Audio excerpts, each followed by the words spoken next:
hanya Allah turunkan untuk umat Nabi Muhammad SAW. Catat ini ya. Dan saya belum pernah bagi dimanapun yang ini, yang versi lengkapnya.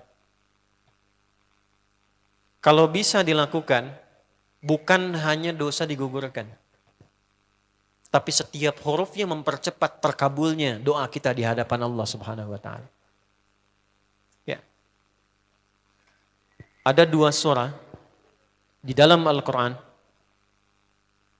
yang bila 2 surah ini dibacakan, itu setiap hurufnya dihitung bisa berpotensi menggugurkan dosa sekaligus mengabulkan doa-doa yang dimintakan. Sepanjang doa itu baik untuk urusan dunia akhirat kita. Kalau salah satu kurang baik diperbaiki oleh Allah. Misal dunia baik tapi akhirat tidak, maka diperbaiki oleh Allah kepada yang lebih baik. Surat pertama Al-Fatihah, surah kedua Al-Baqarah. Ya.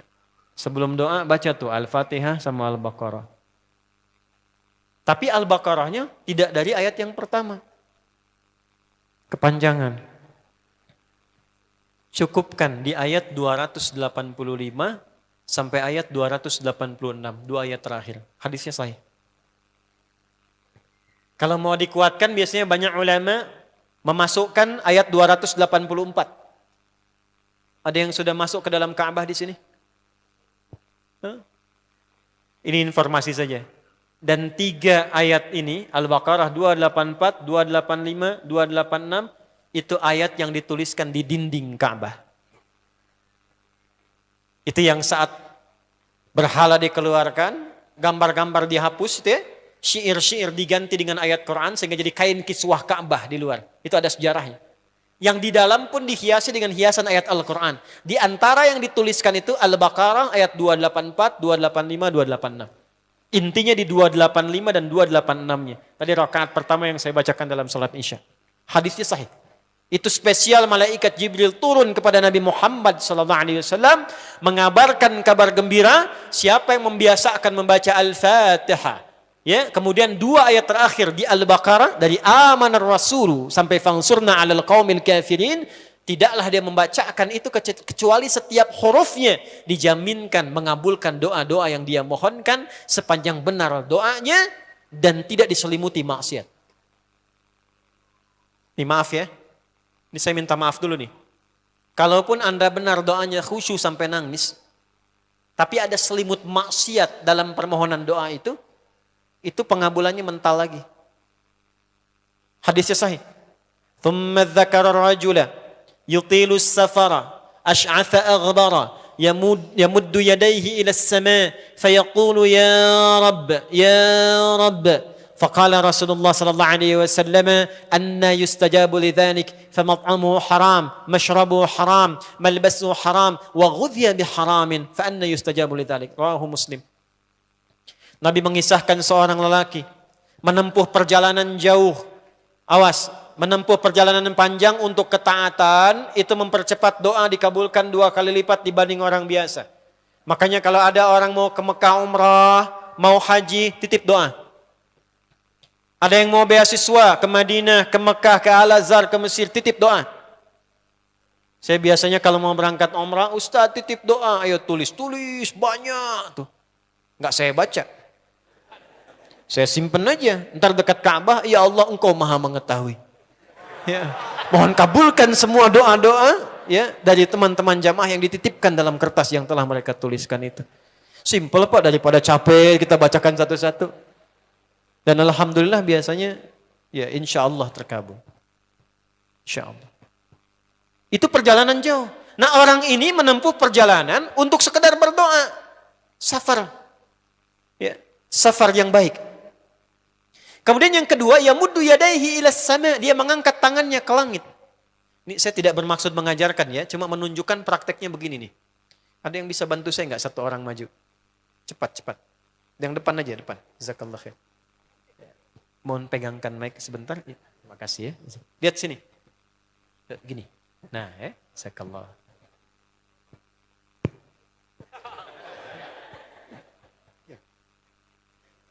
Nah, gini ya. Ini tangan, lihat telapak 2 ya. Berdoa itu sesuai porsinya, dan ikuti caranya Nabi. Kalau doanya formal dalam sholat dan diikat dengan gerakan, jangan kreatif. Ikuti seperti Nabi yang contohkan. Misal dalam sholat, shollu kama ra'aitumuni usolli. Sholatlah seperti kalian melihat aku sholat. Nanti ada 3 posisi atau sampai 4 posisi dalam sholat yang mempercepat terkabulnya doa. Posisi puncaknya sujud. Hadisnya sahih. Inna ma aqrabal abdi min rabbihi wa huwa sajidun fa aktsirud doa. Keadaan terdekat antara hamba dengan Rabbnya adalah saat sujud. Maka perbanyak doa saat sujud. Tangannya posisi sujud begini, menempel. Jadi nggak usah begini. Oke, begini. Nah ini di luar sholat. Di luar sholat kalau berdoa tangan begini. Lihat baik-baik ya. Ini kitabnya agak banyak, bahasanya panjang. Saya berikan yang simpelnya saja ya. Baik. Ini kan teman-teman telapak yang kanan, yang kiri ya. Padukan begini. Ya. Lalu setiap Anda kan pasti punya garis yang kanan dengan garis yang kiri. Ada kan? Itu membentuk keseimbangan. Ini bukan ilmu otak-atik ya. Ini ada sanadnya nih. Pertemukan 2 garis itu sehingga seimbang tangan ini. Tuh. Ini masalah sederhana tapi poinnya penting sekali. Sudah? Cara yang pertama begini. Ini di luar salat dan bukan dalam posisi saat istisqa, saat minta hujan. Begini, sudah pertemukan. Lalu letakkan sejajar dengan dada di sini. Ya. Jadi kalau dada itu, ini posisinya, ini nahar di sini. Ini ada rongga dari bagian atas dengan perut, ada rongga kosong. Nah ini yang disebut dengan sodrun di sini. Ya, kalau kita meletakkan telapak tangan saat sholat begini, letaknya di sini. Yang ini perut, yang ini nahar. Doa itu di sini. Jelas? Semakin kita memohon dengan lebih sangat, naikkan sedikit begini. Sudah? Kalau istisqa, minta hujan, agak lebih tinggi ke atas. Nah ini cara mengangkat yang standar di sini. Untuk memohon. Jelas? Oke. Jazakallah khair. Nah orang ini, dia mengangkat tangannya. Jadi melakukan perjalanan jauh, mengangkat tangannya, ya muddu yadaihi ilas sama. Orang yang berdoa dengan mengangkat tangan, itu dijawab doanya oleh Allah lewat keterangan Nabi SAW, itu bisa kama qala 2 kali lebih cepat dibandingkan dengan orang yang tidak mengangkat tangan saat berdoa. Jadi Anda cuma sekedar doa dengan mengangkat begini, itu lebih cepat potensi dijawabnya dengan mengangkat doa. Ada seorang bertanya pada Nabi SAW, hadis sahih, ya Rasulullah, bagaimana pendapatmu dengan seseorang yang meminta kepada Allah dengan mengangkat tangan, atau kama qala. Lalu Nabi mengonfirmasi, bertanya balik, bagaimana kalau ada seseorang memohon kepada Anda dengan mengangkat tangannya? Pak, tolong Pak, tolong Pak, tolong. Gitu kan? Di depan rumah Anda, 1 jam begitu Pak, tolong Pak. Kira-kira Anda beri atau tidak? Beri. Minimal kalau Anda nggak punya kemampuan, Anda referensikan atau beri sesuai kemampuan Anda kan? Angkat tangannya. Dia jawab, saya malu kalau nggak ngasih. Apa kata Nabi? Innallaha hayyun karimun. Allah itu lebih punya sifat peka untuk merasakan malu pada hambanya kalau dia tidak memberi ketika hambanya mengangkat kedua tangannya. Nah nanti ada beda-beda posisi saat khatib Jumat misalnya 1 begini untuk khatib. Makmum mengangkat 2 tangan. Yang ketiga dia mengatakan ya Rabb, Asmaul Husna. Doa yang dibuka dengan Al-Asmaul Husna itu dijawab 2 kali lebih cepat dibandingkan dengan doa yang langsung dimohonkan kepada Allah. Itu perintah. Tahu Nabi Zakaria? Nabi Zakaria apa ujiannya? Diuji oleh Allah, hidup demikian lama sampai rambut memutih, fisiknya letih, istrinya divonis secara medis, maaf, monofos dan mandul. Kata medis gak mungkin punya keturunan. Maka beliau berdoa kepada Allah dan dalam doanya dimulai dengan Al-Asmaul Husna. Sebelum sampai ke doa itu di Ali Imran ayat 38 sampai 39, buka dulu Quran surah 17 Al-Isra ayat 110. Ini perintah langsung dari Allah. Qulidullah awidur rahman ayyamma tad'u falahul asmaul husna. Quran surah ke-7 ayat 180. Walillahil asma'ul husna fad'uhu biha. Fad'u biha.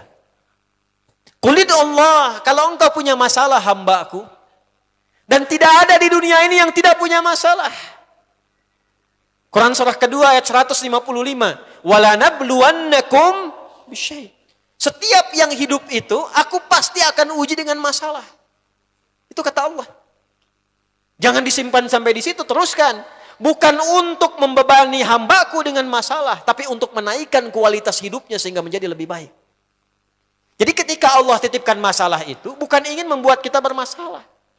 Tapi dengan masalah itu kita diuji supaya kualitas hidup kita menjadi lebih baik. Ini Anda yang kuliah di UPI di sini, ada ujian nggak? Ada. Untuk apa ujian itu diadakan?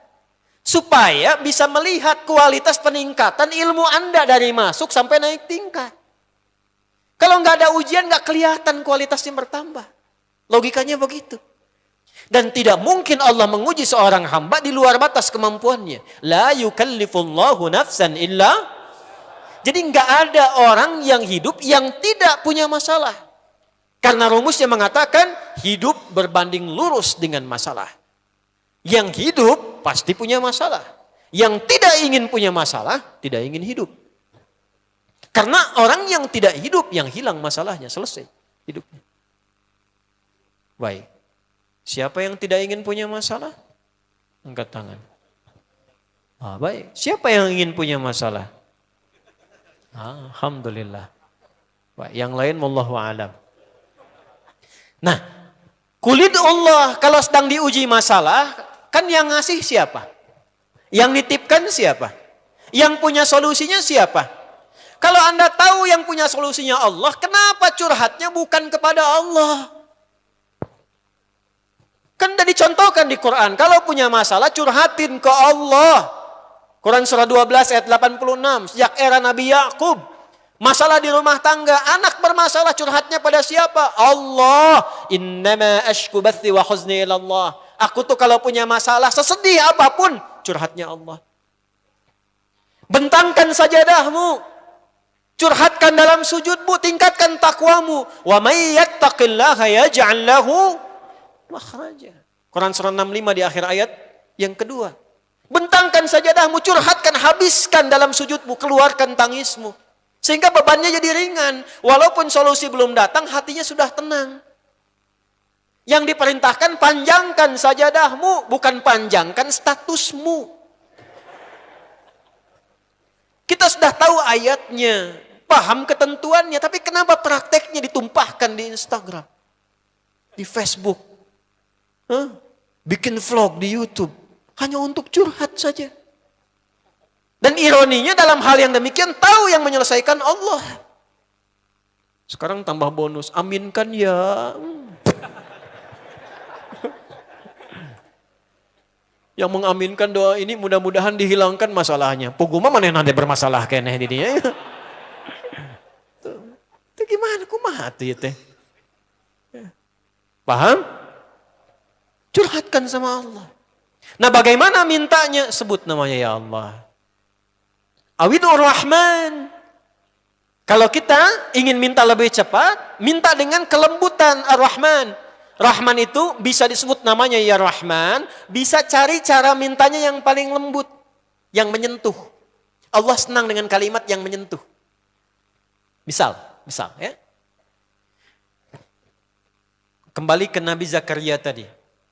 Quran surah 3 ayat 38. Hunalika da'a Zakaria rabbah. Qala rabbi habli min ladunka dzurriyyatan thayyibah. Innaka sami'ud du'a. Ya Allah, hamba-hambamu itu telah menghukumi aku dan istriku tak akan mungkin punya keturunan. Sedangkan engkau yang maha pemberi tanpa punya batasan. Mereka mengatakan istriku punya keterbatasan. Maka aku memohon kepadamu yang pemberianmu tak ada batasan. Mohon ya Allah anugerahkan keturunan dari sisimu saja ketika mereka mengatakan tidak mungkin itu punya. Sungguh engkau yang maha mendengar doaku ya Allah. Perhatikan, kalau kepada yang maha mendengar saja tidak terkabulkan, mohon tunjukkan kepadaku saat ini dengan cara apa lagi dan kepada siapa lagi aku mesti memohon. Itu dalam banget. Ya Allah, Engkau perintahkan aku berikhtiar mencari kerja, aku lakukan.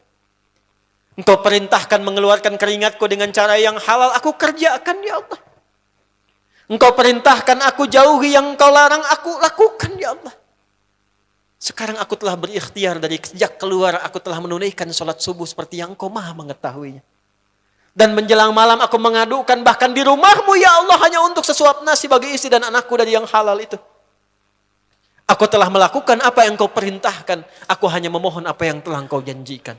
Kalau dengan semua ikhtiar yang aku kerjakan sampai detik aku bersujud di hadapanmu di rumahmu ini belum Kau kabulkan, mohon tunjukkan kepada aku di malam ini ya Allah, dengan cara apa lagi mesti aku memohon kepadamu.